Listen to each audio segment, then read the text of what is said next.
Good evening everyone. Samahan niyo po ako magluluto tayo ng ating sepo egg.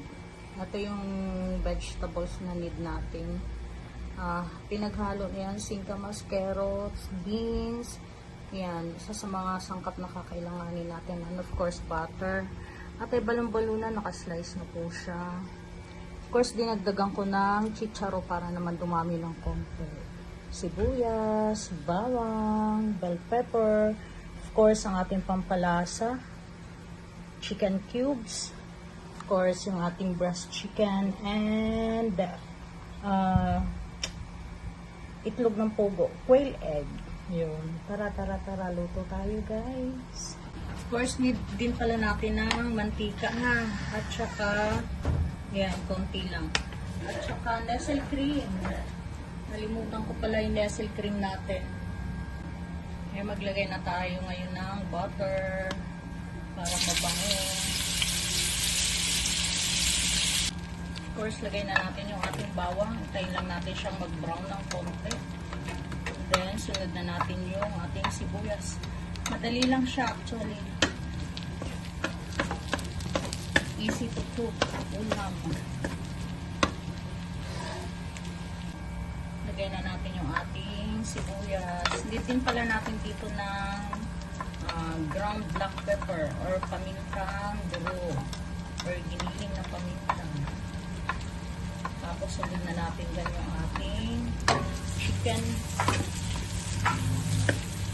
Yung breast chicken natin. Halo-halo lang. Lagay na natin yung chicken. So, maglalagay din pala ako dito ng konting patis. Lagyan natin yung patis para pangdagdag ng flavor sa ating iluluto. Kaya pinakuhaan ko na yung aking beef heart at saka yung chicken liver kasi matagal siyang palang ito, diba? Unlike nitong laman, ay maglalagay na ako ng ground black pepper. Lagyan natin konti yan para lasang-lasa. Mag-a-add na rin ako dyan ng patis. Lagay na natin yung ating patis. Konti lang. Ayan. Kahit anong patis, ito yung patis na nabibili namin sa palengke, walang label. Pero masarap siya, Pangasinan patis yun. Of course, magdagdag rin tayo ng konting asin. Konti lang kasi meron pa naman tayong chicken cubes. Ganyan lang. Yan, pwede na yan. Tapos, antayin lang natin na maluto ng konti. Saka natin ilagay yung ating gizzard at saka chicken liver. Yan, lagay na natin yung ating hiniwang gizzard at saka chicken liver. Need din pala natin dito ng tubig, ha. Mainit na tubig. Kahit na mga 2 cups para maluto yung ating vegetables. Tsaka nestle cream. Kasi ano siya, baga white sauce na ulam. Ika nga. Maglagay na tayo ng hot water. 2 cups na po. Tapos pwede na natin ilagay yung ating gulay. Ganyan lang siya kasimple. Ilagay na natin yung ating gulay, guys. Para lumambot siya. Ganyan lang. Dami pala. Wala ko konti lang. Masarap kasing papakin ko. Promise.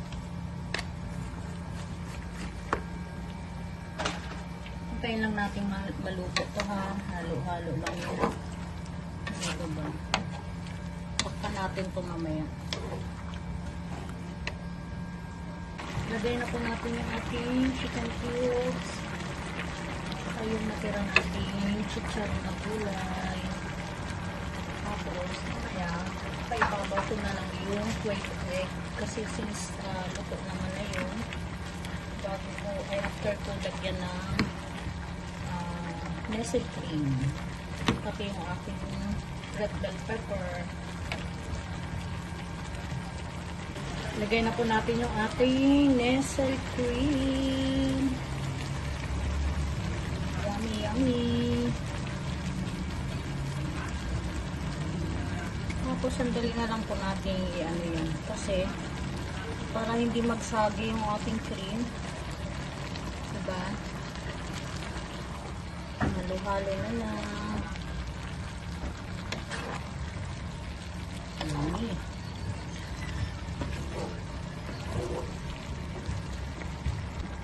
Bell pepper.